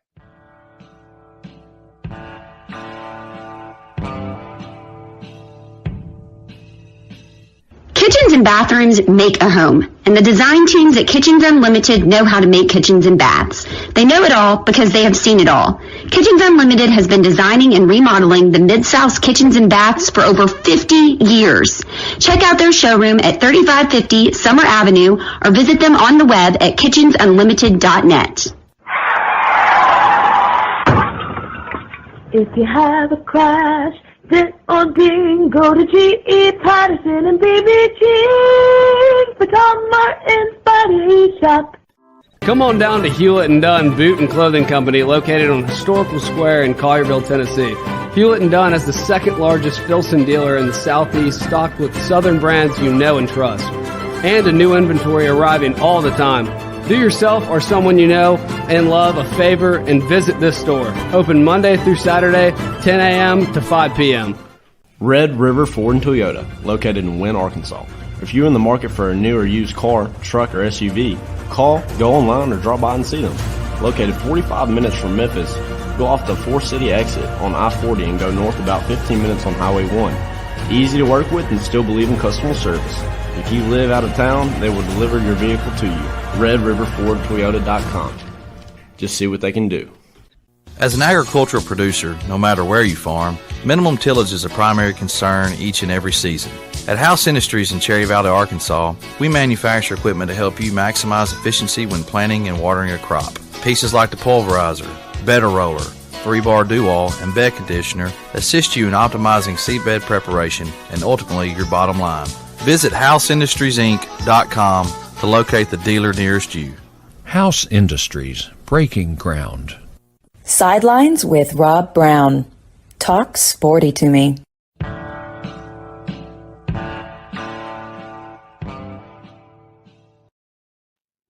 All right, Rob Brown back here with you on this fourth segment, and Wess Moore is on the line with us right now from over in Little Rock. Wes, I just got back last night, Audrey and I did, from Atlanta, a week of media days. It was a lot of fun. They all are, just for all the great people that are there. But, hey, Sam Pittman's lost 62 pounds. You had Jalen Catlin, KJ Jefferson there, and a bumper pool from Lucas, Texas. One of the greatest names in college football. But what was the takeaway from what they said? Any surprises? And then again, so much of what we hear is guarded and it's it's canned, whatever. But you get the feeling that Arkansas as a program is light years. I do light years ahead of where they were 3 years ago. Yeah, no doubt. Especially it all starts with that offensive line, and Coach Pittman. That was one of the things that came out to me. He really likes this offensive line. It all starts at center with Ricky Stromberg, and he's a first-team preseason All-SEC type guy, and they feel like they've got, with 4 returning starters, and they're going to plug in Luke Jones. He's from right here in Little Rock, went to Pulaski Academy, and then signed out with Notre Dame out of high school, then transferred back to Arkansas. So he's got talent. And they got another kid that they really like, Tykees Crawford. They're going to find a spot for him where he's going to play. So actually, they've got 6 offensive linemen right now that they really like. And then they've got some backups. So they're not thin on offensive line anymore, and they're not small on the offensive line anymore. So that's got to give all Razorback fans a lot of encouragement right there. When it all, to me, starts on that offensive line. And when you've got a good one, and they feel like they do have a good one, and then you got your quarterback coming back for another year, and I'd say a plethora of running backs, a couple tight ends. The big question mark, and that's been the talk all since Traylon Burks decided he was going to go into the NFL. We knew he was going to go into the NFL, but how do you replace him? And that's the thing Coach Pittman said at media days. You don't replace him with one guy. They're going to have to replace him with 2, 3 guys. It is, and it's always a group effort when you do that. What about Arkansas in recruiting? Sam Pittman last year got 9 or 10 of the top 12 players in state. That seems to be a priority of his, and it should be. He's got some great coaches on that staff who are making keeping these players in state a priority. Then they go into Missouri a little bit, into Kansas, Oklahoma, Texas, Tennessee, all these surrounding states. All right. What about Texas? Who are some of the coaches that Arkansas has on that staff that are helping them get into Texas? Because now with Texas being in the SEC, A&M could sell, hey, you want to go play on the road at Kansas and, all these other schools in this league, or do you want to play an SEC schedule? Well, now Texas can sell that. And now Texas and Texas A&M together can tell these kids in state. But Arkansas has been there before, Wes. When they were in the Southwest Conference, they were one school. The other 8 were in state, and they did very well in Texas. So if I'm an Arkansas fan, I'm thinking, hell, we're going to be playing Texas A&M and Texas. So that's even more exposure in Texas. So we might start doing really well in Texas recruiting. I look at this as an opportunity more than anything else. Than other people might say it would be a negative. With the way Arkansas is playing now, man, you got to be crazy not to think that way. Yeah, I think it's a team effort when it comes to Texas and recruiting Texas. I have a good friend of mine. He was my best friend growing up. He's now the principal at Klein Forest High School right outside of Houston, or inside of Houston. And Arkansas just signed a linebacker or got a commitment, I should say, from a linebacker from Klein Forest. And he called me before the young man committed and said, man, I think you guys are about to get a really good kid and a really good football player. He's wearing Arkansas gear just about every day to school. And there's an Arkansas coach here all the time. I mean, and it's different coaches. Some days it's 2, some days it's 3. They're recruiting the heck out of our school. And that's what it takes. They're making their way around Texas and that Houston area and the Metroplex, and they're having some success recruiting Texas. And I think that is part of the sell is, guys, with Texas coming into the SEC, this is going to be an SEC state, even more so now. I remember growing up, I didn't watch SEC football. I grew up in watching Southwest Conference football. I didn't even, I was hard-headed. I didn't think the SEC was any good, because you root for the teams you're watching all the time. And it wasn't until later that the SEC expanded and I started watching SEC, and I realized how good the SEC is. But that's one of the benefits of Texas A&M coming into the SEC. Now, more eyes, even more than ever, in the state of Texas will be on SEC football and not watching Big 12 football. Yeah, and it took them a while, even when Arkansas joined the SEC, for the fans to have as much interest, unless Arkansas was playing in Atlanta, which they did in 95, their 4th year in the league, and they did it again in 02 and 06. There was just a lot of, wishing they were still in the Big 12. But, I read an article this summer in The Athletic, and Frank Broyles said they weren't going to be invited to the Big 12 in all likelihood. And he was smart in 1989 to go to Birmingham and play golf with some friends in the Southeastern Conference office and some coaches, and started, in advance, getting Arkansas into position to be offered a spot in the SEC. And it happened in 1991. So that was another brilliant move by perhaps the greatest athletic director that there ever has been.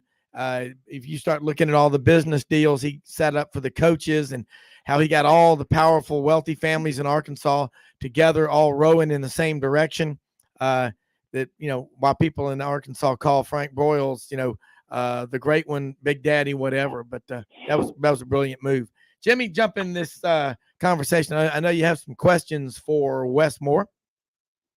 Yeah, Wes, I wanted you to weigh in on the schedule. It's not your normal early season schedule where you have a couple of games right off the bat. You should win, and it gives you an opportunity to get some inexperienced players, some game experience. Now, granted, the opener is against Cincinnati, and it's not the 2021 Cincinnati team, but it's still a program that has a lot of momentum. It's going to be a member of the Big 12 starting next year. We all know what kind of coach Luke Fickell is. So it's a game that I know that Sam Pittman and his staff are going to be laser focused on, because they know it's important to be ready to play against a program of Cincinnati stature. And then in week 2, you have South Carolina coming in, coming off a very surprisingly successful 2021 season. You have Spencer Rattler, at quarterback. So you never know what you're going to get out of him. So, but he does have a lot of a talent, a lot of athletic ability. He was a preseason favorite last year to win the Heisman coming into the 2021 season. So those are 2 games right off the bat that I know have the Hogs' attention. And then you get Missouri State the following week. And how about this 5 or 6 week run of opponents? Texas A&M at Jerry World. Then you get Alabama in Fayetteville, at Mississippi State. And I'm sure Mississippi State's going to be trying to settle a score from 2 years ago when, Arkansas just totally disrupted that air raid offense. And then a visit to BYU, which is a really tough place to play. Then you travel to Auburn. I mean, I'm telling you what, man, the Hogs have a major task in front of them, because this is a brutal schedule. Yeah. You got me worn out talking about that schedule and listening to all those games. It's brutal. But I think it sets up great for Arkansas with that first game against Cincinnati. This is an experienced Arkansas team that, some years this game would scare you because, you'd like a couple of warm-up games, right, to get ready. I think with all the guys they have coming back, all that experience, both coordinators, same offense, same defense, I think Arkansas is going to be ready to roll in week 1, and it's not going and then hopefully get better throughout the year. But that's a great carrot out there. I had a coach tell me one time that they love having that big game in week 1, because your guys are working all summer, all fall with a sense of urgency. They know they can't roll in and try to fine tune things and be ready to go in week 3. They got to be ready in week 1. And that sense of urgency coaches like. And that's what you're going to have with Arkansas, knowing you got a good opponent with with Cincinnati. Then you start SEC play the next week. If you want to do something in the SEC, you got to win that first game against South Carolina. And then, like you said, Missouri State, A&M, the big game. I think Arkansas should have a chip on their shoulder. They beat A&M last year. I like Arkansas's quarterback situation better than A&M's, but yet, the media picked A&M second in the SEC West. You want to do something about it? Beat A&M again. And then, in a perfect world, perfect scenario, you got 4-0 Arkansas against 4-0 Alabama in Fayetteville. Man, that thing will be electric. Well, it gives me chill bumps thinking about that scenario. Well, look at, guys, I think the SEC West is going to be similar in football to what it was in baseball. You're picking A&M second, and nothing against them. Why? Okay, why not LSU? Why not Auburn? Why not Ole Miss? Why not Mississippi State, Arkansas? You can make cases. Alabama clearly is going to be the front runner. How could you argue against that? But after that, it's a fight, and it's pretty much you've got 12 returning quarterbacks. Philip Marshall brought this up on the show with us Saturday morning. 12 of the 14 schools. That's unprecedented in this league. But it is kind of bizarre. Auburn's starting quarterback is going to be Texas A&M's starter from last year. A&M's quarterback is going to be LSU's starter that beat them at the end of last season. JT Daniels is coming in from Arizona State to LSU. You can just keep going on and on and on. I don't think Jackson Dart will be the starter at Ole Miss coming from Southern Cal. I think it will be Luke Altmaier. But man, Wes, this league, Jimmy, he did a good job of laying out that schedule. But the one thing that I just always look at is it's a 12-page book. Don't you remember when you were in school? Don't read chapter 1 and skip ahead to chapter 4 and leave out chapter 2 and chapter 3, because especially if there's a test on each, you're going to get burned. That's what fans do. Fans, when you get to playing, and I'm with you, I love having a big game in the first game because it gets everybody's attention. I mean, Utah, we're just talking, with Franz Beard about Florida. Utah could easily come in and win big. Utah's Kyle Whittingham is a really good coach. They're a good football team. Jimmy's right about BYU. The thing you're doing with BYU, you're playing, they got a lot of 23, 24, 25-year-old guys on that team. They leave 2 years for their mission in the Mormon church. I mean, they're tough. They fight a lot too. That's a tough place to play. But I think that's a good thing as a coach, Wes, because your players, you'll get their attention. And I think also for Arkansas, they won 9 games last year. They want more. The floor this year, as a minimum, they want 9. If they don't win 9, the fan base is going to be saying, well, golly, we didn't do as well as the year before. I mean, every year is different. But it boils down to you just got to play them. As old-fashioned and corny as it is, just read one chapter at a time. Don't try to answer the question before you finish reading the question. That's where fans and the players, I think, know better, but fans look at that and make too much out of it. The big picture, you better just take it one at a time. It's all you can do. You talk about the 12 quarterbacks come returning starters. How deep is the SEC at quarterback? Let me tell you this. A lot of people in Arkansas are upset KJ Jefferson was left off the first, second, and third team preseason all-SEC team. Yeah. And KJ had a heck of a year last year, and running it, throwing it, and surpassed all expectations. And they were kind of miffed that he wasn't on one of those teams. But then you look, I mean, there's some good quarterbacks coming back in the SEC. This may be a year of offensive explosion again after a year of defense last year.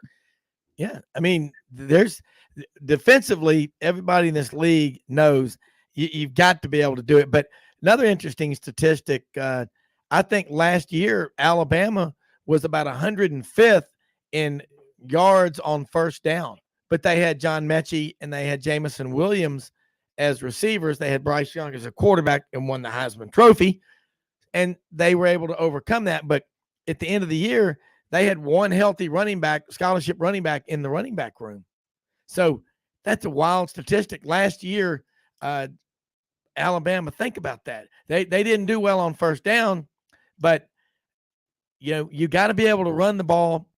But last year, the SEC threw the ball as a league, Wes and Jimmy, more than any other league in America. Huh. And that didn't used to be the case. I mean, that go back, 10 years ago, that wasn't the case. It has changed, but I'm with you about KJ Jefferson. Now, he's a guy who can be your leading rusher on your team, and he's going to be your leading passer, barring injury. I mean, that KJ, yeah. Well, they're looking at big things for KJ this year. He's lost probably about 15 pounds.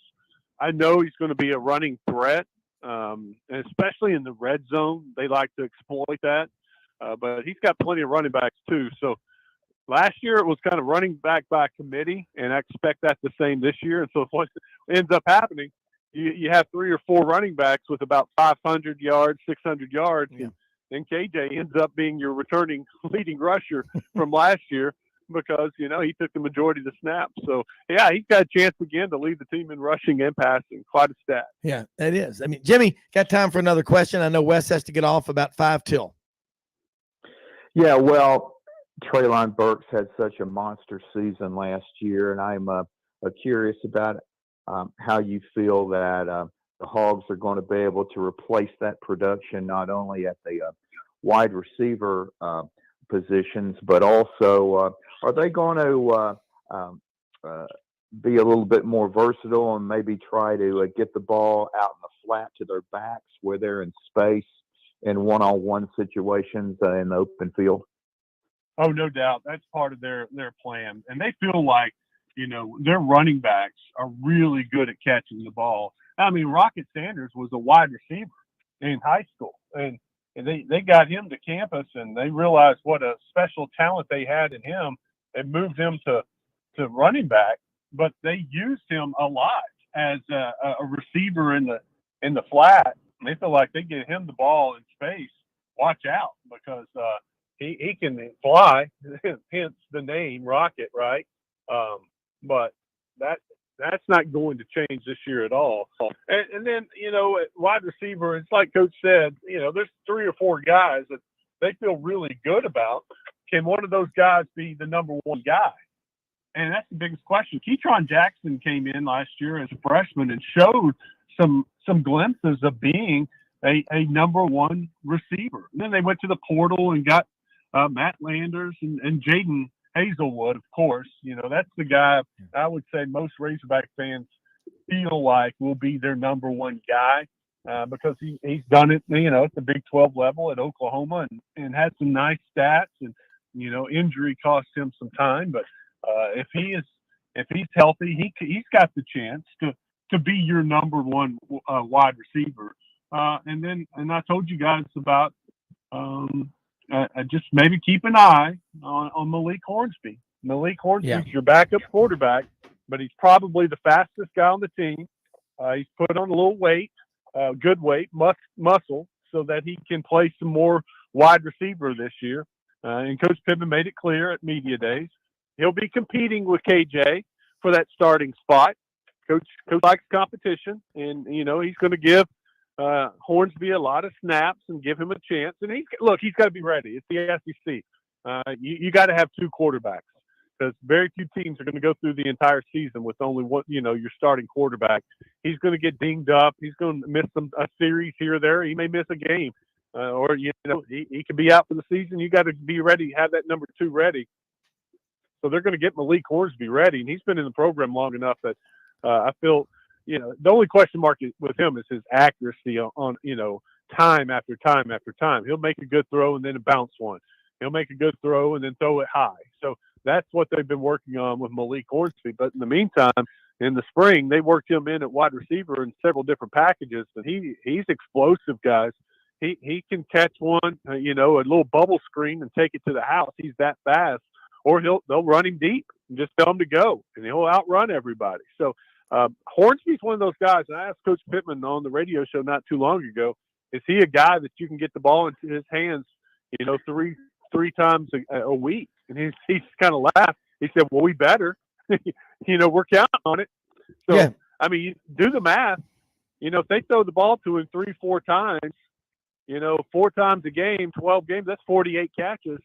That's pretty good for your number 2 receiver for a team that's, that wants to run the ball still.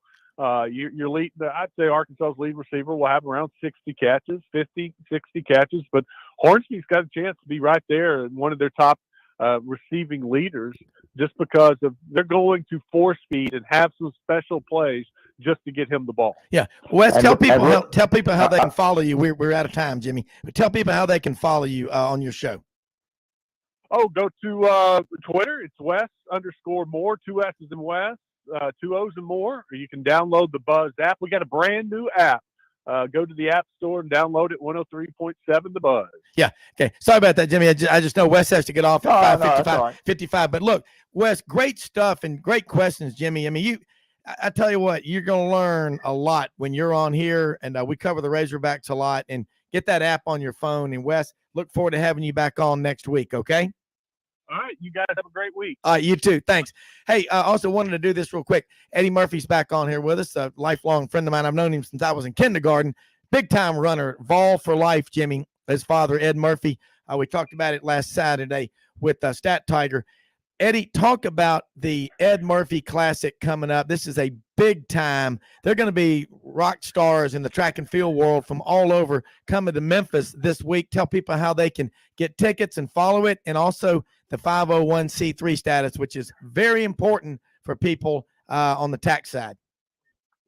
Hey, thanks, Rob. Appreciate the opportunity. So we got Ed Murphy Classic coming in this weekend, Friday, July the 29th and 30th. We're going to run the pro races starting on Friday night and wrapped around a bunch of community races. So we've got 18 pro events, 7 youth events where the kids can come at, middle school and elementary schools can run along with the pros. We've got 255 professional athletes signed up. 55 of them are Olympians and from 27 foreign countries. Wow. And then that's going to be Friday night. We're going to run the distance races. And then on Saturday morning, starting at 9:45, we're going to start some kids races. And then we're going to, from 10:30 to 12:30, we're going to be on ESPN2. And then that night, we're going to take the pole vault and run and do the professionals, do the men's and women's on Beale Street. Be right there in front of Alfred's. It ought to be a blast. And that'll be streamed on ESPN3. Wow. I mean, that is so cool. And of course, your dad was the 3-time SEC mile champion when he was at Tennessee, and always a great runner for his whole life. And this is what's so cool is this kind of an event. I don't know of another one. I mean, we know about the Penn relays and some of the other classic traditional events, but I've never seen anything like this. So grassroots populist effort in track and field. And that's a damn good sign. We need more of this, Eddie. Yeah, it's definitely grassroots, man. So 6 years ago, this is year 6 for us.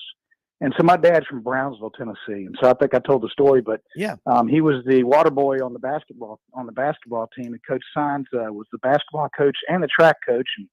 And Dad said, hey, Coach, can I go out for the track team? He said, sure, son, just don't get in the way. And then, sophomore, junior, and senior year, he wins the SEC mile. Then he captains the first SEC cross-country championships, wins the individual deal. They start an Ed Murphy Award up there since he's given since 1965. He always liked to say was older than the Super Bowl. And so we've got some amazing guys that have won this event. The last two guys to be the same boat were Christian Coleman and Justin Gatlin. And they both won Dad's award. And so this is really the give back has been before we started getting on ESPN with the American Track League. We would just bring back one of the Ed Murphy Award winners to talk to our kids about teaching them how to stay on the right track and do the right thing. And this year, right after the races on Saturday at 12:35, we've got a Puma Kid Zone. So we're getting all these professional athletes to talk to our kids, sign autographs, do selfies, tell them what they did to be successful in life. So I think that'll be a really encouraging thing to get the kids out there in this community come out and support this thing. And you know how it all started, Rob? It's crazy. So the first year, it was called the Ed Murphy Memphis Mile, and Nick Dwyer out at CBHS. Yeah, I know him. I know him. Done a great job. Oh, amazing. My God, yes. That guy does great work. Yeah. People, if your audience doesn't know Memphis Youth Athletics, look it up. They do a great job for kids. But anyway, after the race was over, I was going to Pittsburgh on Memphis. I was at the airport at 6 a.m. the next day, and I ran into Craig Ingalls and Erica Value. Craig Ingalls was a huge runner at Ole Miss, fantastic guy. And ran into him. He's just by happen chance, and he said, "Hey, Mr. Murphy, we went to Rail Garden, we went to BB's, we went to Rayford's," and he goes, "We're heading to Ireland." And he goes, "There's no races in America for our great athletes. Would you put it on next year? We had such a great time." So here we are. Eddie, it's an amazing thing. Eddie, I'll tell you the truth. Harvey Glantz won the gold medal in 1976 as a high school senior, freshman to be at Auburn in Montreal. And I asked him one time about the importance of track and field. And he said, look, I was an 18-year-old kid in Montreal up there with all the big guys. And there's 110,000 people in that stadium, dead silent, runners to your mark, get set. Right before they fired the gun, somebody in the crowd yelled "War Eagle" because Harvey went to Auburn and he won the gold medal. But he said, and I've traveled abroad, and you have too. He said, when you go and when I go to the airport in Munich or Zurich or Seoul, people recognize me like a rock star, like member of the Who or the Stones or Led Zeppelin. And what you're doing is reinforcing why track and field is your insurance policy for every sport. And I'm going to be out there. This is fantastic, Eddie. I love it. It really is cool, and it's interesting because with the World Athletic Championships are going on, they just finished yesterday. It's the first time they've ever been on American soil, and they're here because they're trying to lift the awareness of track and field in the United States to get ready for the 2028 LA Olympics. Yeah, and even Sebastian said things. He goes, the United States has a tremendous opportunity to grow the sport in the next few years, and we got a head start just from that happen chance race that we had. and meeting those kids in the airport that day. And we're doing a great job here, guys. We just need the community to wrap ourselves around this thing and lift this thing up, because we're not reinventing the wheel, like you said, Rob. Yeah. You go all around the world, and there's 25, 30,000 people on a track meet. Oh yeah. Yeah. You know, they're George Daly helped us coach over at St. Louis. He holds every record from down at Southern Miss in the hurdles and over at St. Louis Middle School. And I helped coach over there 14 years, cross country and track and field. It is the greatest. It helps you with everything you do. That's why we when people did track and field, we had Herschel, we had Bo Jackson, we had guys like that were track and field was their favorite sport. Let's get back to it. Eddie, we'll get you back on later during the week. Everybody, great show as always. We'll be back tomorrow morning as we are every Monday through Saturday. Check us out, 680thefan.com, the podcast park in Atlanta. Till then, have a great day, everybody. And remember, we most often see the face of Christ in the least among us. Go out and help somebody and get out to the Ed Murphy Classic this weekend as we talk more about it. We're out of here, folks.